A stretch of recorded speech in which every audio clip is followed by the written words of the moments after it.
So, you've got ambition, big dreams, a vision of the life you want, success, freedom, fulfillment. But here's the catch. You're lazy. Not because you don't know what to do, you do. You know exactly what needs to be done, but you just don't do it. And that gap between what you should be doing and what you actually do breeds guilt, because deep down, you know you're capable of more. That guilt doesn't go away, it builds slowly. Days turn into weeks, weeks into months. Eventually, it morphs into something worse. Acceptance. You settle. Then a new year rolls around, fresh goals, same dreams, same promises. And for a little while, you're on fire, fueled by motivation and a sprinkle of delusion. But then, it happens.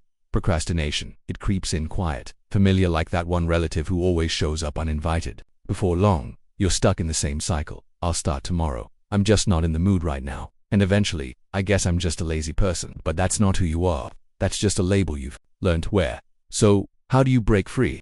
Most videos will tell you to delete social media, set timers, remove distractions. And sure, those might help for a while, but they're just bandits. They don't fix the root cause. The real problem, inertia. In physics, inertia is the tendency of things to stay the way they are. Objects at rest stay at rest. Objects in motion stay in motion, unless something forces them to change. That's Newton's first law, and it applies to your life more than you think. Getting started on anything, even something small, requires energy, a push. But the problem is, we overthink that first push. We make it seem huge in our minds. So instead of starting, we distract ourselves with things that give us cheap dopamine, scrolling, binge-watching, mindless browsing. And the cycle continues. But here's the good news. Just like inertia keeps you stuck, it can also work in your favor once you're in motion. So how do we beat inertia? There are two powerful ways to break that resistance and get yourself moving. First, lower the bar. Seriously, getting started is the hardest part, so make it ridiculously easy. Let's say you've got a 5,000-word essay to write. Just thinking about it feels overwhelming, right? But what if instead of saying I need to finish the whole thing, you told yourself I'm just going to write 50 words?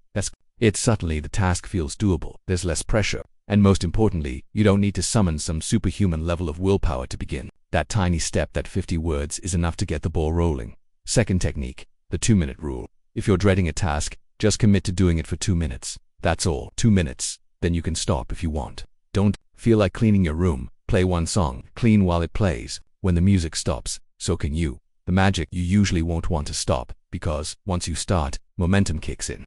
See, at first, starting something feels like pushing a heavy ball uphill. But once you push past the peak, that initial resistance, it becomes easier. It starts to roll, and you go from this is hard to hey, I'm doing it.